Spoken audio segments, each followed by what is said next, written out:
Shalom Bapak Ibu Saudara yang dikasihi Tuhan. Haleluya, kita bersyukur Tuhan memelihara hidup kita sampai hari ini, Rabu 20 Agustus 2025. Dan sebelum saudara tidur, izinkan saya menemani saudara semua dalam renungan malam yang kembali belajar mengenai keluarga Kristen, di mana kita bisa menjadi suami istri yang memuliakan Tuhan.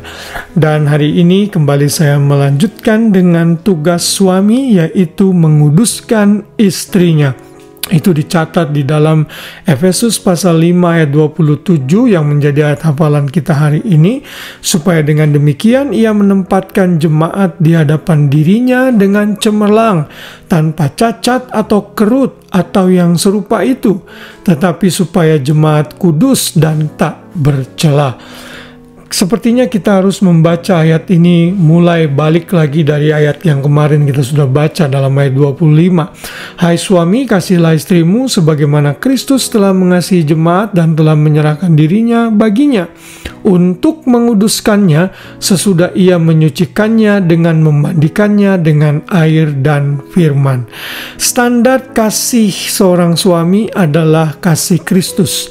Seperti Kristus mengasihi jemaat, demikian juga suami harus mengasihi istri. Lalu elemen yang lain yang Kristus lakukan dalam hal mengasihi adalah dia menyucikan dan menguduskan gerejanya, sehingga gerejanya itu menjadi serupa dengan firman dan gambarannya dan tidak bercela. Lalu menguduskannya dengan air dan firman. Dan ini melambangkan kesucian firman Tuhan. Ini yang harus dilakukan oleh para suami, sehingga dia bukan hanya mengasihi tapi menguduskan istrinya. Saya percaya saudara sudah mengerti doktrin sanctification. Begitu saudara menerima Yesus, saudara secara posisi sudah dikuduskan. Lalu saudara sepanjang hidup buat progres, semakin hari semakin kudus, semakin serupa dengan Kristus, sampai nanti saudara ketemu dengan Tuhan Yesus, saudara disempurnakan. Inilah elemen di dalam kehidupan suami, yang suami harus membantu istri mereka menjadi istri yang makin kudus, makin suci di hadapan Tuhan. Suami tidak boleh melakukan hal-hal yang tidak menyenangkan hati Tuhan sehingga mencemarkan istrinya. Ini tidak boleh dilakukan, apalagi ada seorang suami yang berusaha memimpin atau memerintahkan istrinya menjadi seorang pelacur. Ini tentunya sebuah tindakan yang memalukan dan tindakan yang patut menerima hukuman dari Tuhan. Nah, sebagai suami-suami yang takut akan Tuhan, yang berani bertanggung jawab serta mengasihi istri, dia harus membawa istrinya di dalam pengenalan akan Tuhan. Sebagai seorang suami, suami harus memimpin istrinya untuk membaca Alkitab, berdoa, dan memberikan elemen-elemen rohani sehingga istri saudara makin dewasa di dalam Tuhan. Ini tugas dari suami.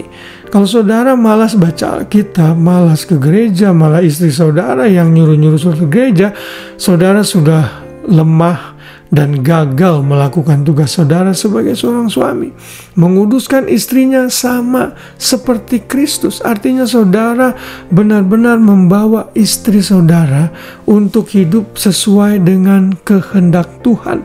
Menguduskannya dan memandikannya dengan air dan firman.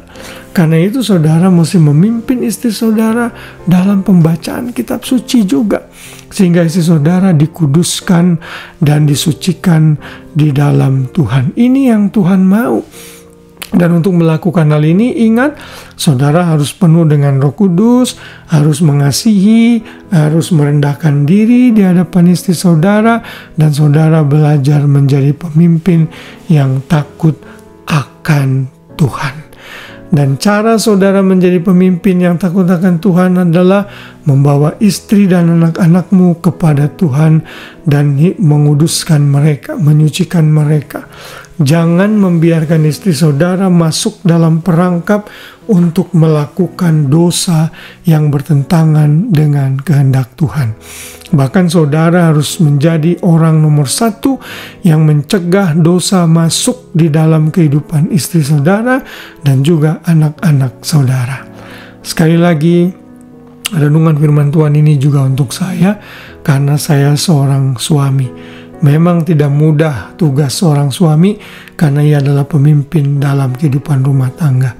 Coba saudara lihat, pemimpin dalam berbagai macam dimensinya itu punya tanggung jawab yang berat yang harus dia emban dalam kehidupannya.